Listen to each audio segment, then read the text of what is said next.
In the early 2000s, late 1990s and early 2000s, we had a series of years that were real dry. But 2007 seemed to be the record year in terms of drought.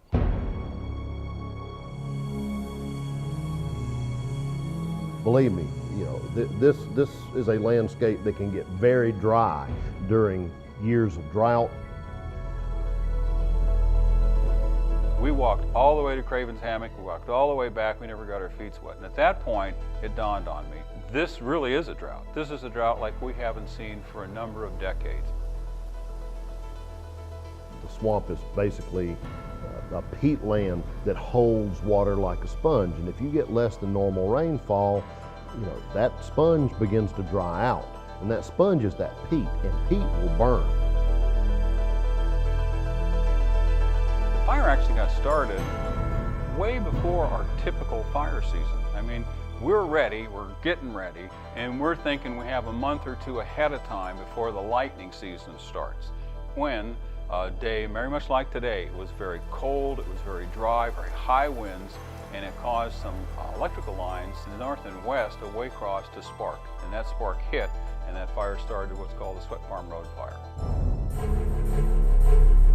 The initial fire was actually did not start on the refuge. It started about 12 miles northwest of the refuge.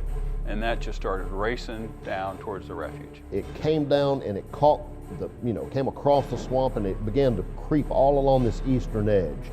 And they were holding it as much as they could in the swamp, along the swamp's edge break. And they did that for about 18 hours until the wind died down. At one point, it looked like a mushroom cloud right out beyond those pine trees, right out off the back of our parking lot. It was just, the whole sky was full of it.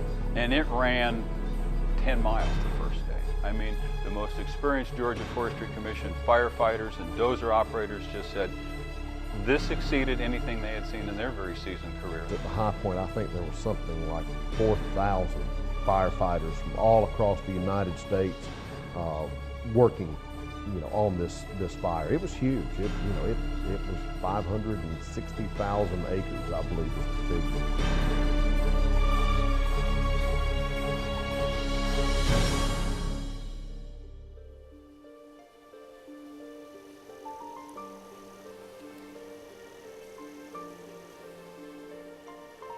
In order for the swamp ecosystem to maintain itself as a swamp ecosystem, it has to have fire. It was really interesting when the fire had passed.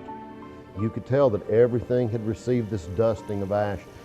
The grass all around it never has been greener. If it wasn't for droughts and fires and floods, the Okefenokee would just evolve into basically a forested bog with a lot less diversity than we have right now. So it's integral to the health and long-term viability of the Okefenokee swamp and the wilderness area to have fire and droughts and floods. It's what makes it, so unique and beautiful. Fire is good for the swamp. What concerns us is when fire leaves the swamp, how it's going to affect private properties. And you've got serious obligations to our neighbors to do our best to keep it in the swamp. We were fortunate it didn't sweep on up and burn this visitor services area.